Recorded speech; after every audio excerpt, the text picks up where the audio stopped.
Good evening, and thank you for signing in today. I greatly appreciate you doing that, whether for your first time or as a repeat, as we begin our next book. So we're currently going to be starting the book of Esther. Excuse me, the author is unknown. The date is 5th century BC. The book of Esther tells about the history-changing event that took place after the Persians had destroyed Babylon, while many Jews were still living as captives in Babylon. The story concerns a young Jewish woman named Esther, who became part of the Persian king Xerxes' harem and eventually his queen, Haman. An evil official of the king sought to destroy the Jews, but he was insulted when Esther's cousin did not bow down to him. But Esther tactfully intervened and saved her people from his fate.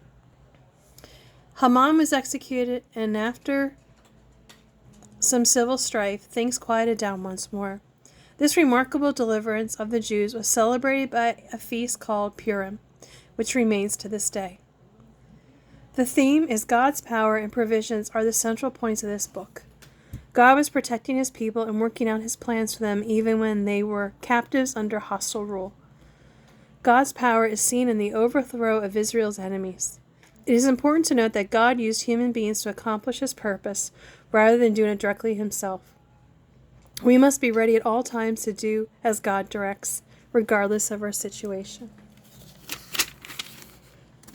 Chapter 1. The King's Banquet. This happened in the days of King Xerxes, who reigned over 127 provinces, stretching from India to Ethiopia. At that time, he ruled his empire from his throne at the fortress of Susa. In the 3rd year of his reign, he gave a banquet for all his princes and officials. He invited all the military officers of Media and Persia, as well as the noblemen and provincial officials. The celebration lasted 6 months, a tremendous display of opulent wealth and glory of his empire. When it was all over, the king gave a special banquet for all the palace servants and officials, from the greatest to the least. It lasted for 7 days and was held at Susa in the courtyard of the palace garden. The courtyard was decorated with beautifully woven white and blue linen hangings, fastened by purple ribbons to silver rings and bedded in marble pillars. Gold and silver couches stood on a mosaic pavement of porphyry, marble, mother of pearl, and other costly stones. Drinks were served in gold goblets of many designs, and there was an abundance of royal wine, just as the king had commanded.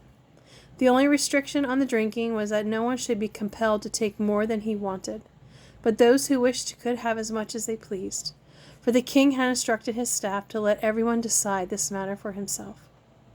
Queen Vashti gave a banquet for the women of the palace at the same time. Queen Vashti deposed. On the 7th day of the feast, King Xerxes was half drunk with wine. He told Mehuman, Biztha, Harbona, Bigtha, Abagatha, Zethar, and Carcass, the 7 eunuchs who attended him, to bring King Vashti to him with the royal crown on her head. He wanted all the men to gaze on her beauty, for she was a very beautiful woman. But when they conveyed the king's order to Queen Vashti, she refused to come. This made the king furious, and he burned with anger. He immediately consulted with his advisors, who knew all the Persian laws and customs, for he always asked their advice. The names of these men were Karshina, Shethar, Admatha, Tarshish, Merez, Mersina, and Memucan, 7 high officials of Persia and Media. They were his closest associates and held the highest positions in the empire. What must be done to Queen Vashti? The king demanded. What penalty does the law provide for a queen who refuses to obey the king's orders, properly sent through his eunuchs? Memucan answered the king and his princes. Queen Vashti has wronged not only the king, but also every official and citizen throughout your empire. Women everywhere will begin to despise their husbands when they learn that Queen Vashti has refused to appear before the king. Before this day is out, the wife of every one of us Your officials throughout the empire will hear that the queen did and will start talking to their husbands the same way. There will be no end to the contempt and anger throughout your realm. So if it please the king, we suggest that you issue a written decree, a law of the Persians and Medes that cannot be revoked. It should order that Queen Vashti be forever banished from your presence, and that you choose another queen more worthy than she. When this decree is published throughout your vast empire, husbands everywhere, whatever their rank, will receive popular respect from their wives. The king and his princes throughout thought this made good sense. So he followed Memucan's counsel. He sent letters to all parts of the empire, to each province in its own script and language, proclaiming that every man should be the ruler of his home. Chapter 2. Esther becomes queen. But after Xerxes' anger had cooled, he began thinking about Vashti and what she had done, and the decree he had made. So his attendants suggested, let us search the empires to find beautiful young virgins for the king. Let the king appoint agents in each province to bring these beautiful young women into the royal harem at Susa. Haggai, the eunuch in charge, will see that they are all given beauty treatments. After that, the young woman who pleases you most will be made queen instead of Vashti. This advice was very appealing to the king, so he put the plan into effect immediately. Now at the fortress of Susa, there was a certain Jew named Mordecai, son of Jair. He was from the tribe of Benjamin, and was a descendant of Kish and Shimei. His family had been exiled from Jerusalem to Babylon by King Nebuchadnezzar, along with King Jehoiachin of Judah and many others. This man had a beautiful and lovely young cousin, Hadash, who was also called Esther. When her father and mother had died, Mordecai adopted her into his family and raised her as his own daughter. As a result of the king's decree, Esther, along with the many other young women, was brought to the king's harem at the fortress of Susa and placed in Haggai's care. Haggai was very impressed with Esther and treated her kindly. He quickly ordered a special menu for her and provided her with beauty treatments. He also assigned her 7 maids especially chosen from the king's palace, and he moved her and her maids into the best place in the harem. Esther had not told anyone of her nationality and family background, for Mordecai had told her not to. Every day Mordecai would take a walk near the courtyard of the harem to ask about Esther and to find out what was happening to her. Before each young woman was taken to the king's bed, she was given the prescribed 12 months of beauty as treatments. 6 months with oil and myrrh, followed by 6 months with special perfumes and ointments. When the time came for her to go into the king, she was given her choice of whatever clothing or jewelry she wanted to enhance her beauty. That evening she was taken to the king's private rooms, and the next morning she was brought to the second harem, where the king's wives lived. There she would be under the care of Shashgaz, another of the king's eunuchs. She would live there for the rest of her life, never going to the king again unless he had especially enjoyed her and requested her by name. When it was Esther's turn to go to the king, she accepted the advice of Haggai, the eunuch in charge of the harem. She asked for nothing except what he suggested, and she was admired by everyone who saw her.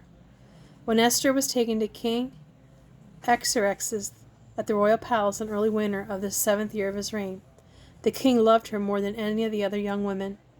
He was so delighted with her that he set the royal crown on her head and declared her queen instead of Vashti.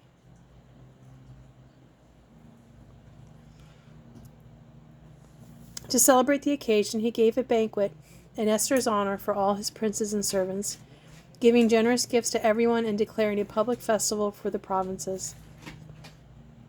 Even after all the young women had been transferred to the second harem and Mordecai had become a palace official, Esther continued to keep her nationality and family background a secret.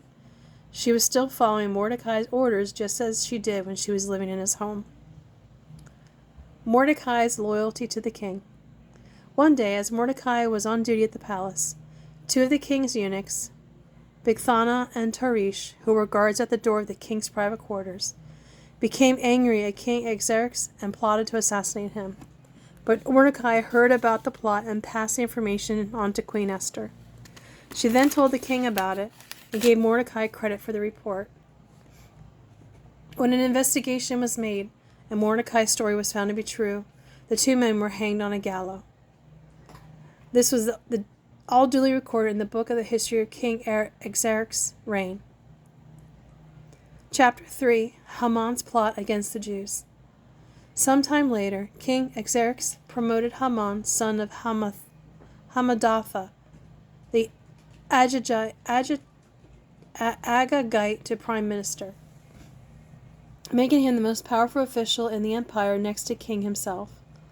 All the king's officials would bow down before Haman to show him respect whenever he passed by, for so the king had commanded. But Mordecai refused to bow down or show him respect. Then the palace officials at the king's gate asked Mordecai, "Why are you disobeying the king's command?" They spoke to him day after day, but still he refused to comply with the order. So they spoke to Haman about this to see if he would tolerate Mordecai's conduct, since Mordecai had told them he was a Jew. When Haman saw that Mordecai would not bow down or show him respect, he was filled with rage. So he decided it was not enough to lay hands on Mordecai alone, since he had learned that Mordecai was a Jew. He decided to destroy all the Jews throughout the entire empire of Xerxes. So in the month of April, during the 12th year of King Xerxes' reign, lots were cast. The lots were called Purim, to determine the best day and month to take action. And the day selected was March 7th, nearly a year later. Then Haman approached King Xerxes and said, "There is a certain race of people scattered through all the provinces of your empire. Their laws are different from those of any other nation, and they refuse to obey even the laws of the king. So it is not in the king's interest to let them live. If it please you, your majesty, issue a decree that they be destroyed, and I will give 375 tons of silver to the government administrators, so they can put it into royal treasury." The king agreed, confirming his decision by removing his signet ring from his finger and giving it to Haman, son of Hammedatha the Agagite, the enemy of the Jews. "Keep the money," the king told Haman, "but go ahead and do as you like with these people." On April 17th, Haman called in the king's secretaries and dictated letters to the princes, the governors of the respective provinces, and the local officials of each province in their own scripts and languages. These letters were signed in the name of King Xerxes, sealed with his ring, and sent by messengers into all the provinces of the empire. The letters declared that all Jews, young and old, including women and children, must be killed, slaughtered, and annihilated on a single day. This was scheduled to happen nearly a year later on March 7th. The property of the Jews would be given to those who killed them.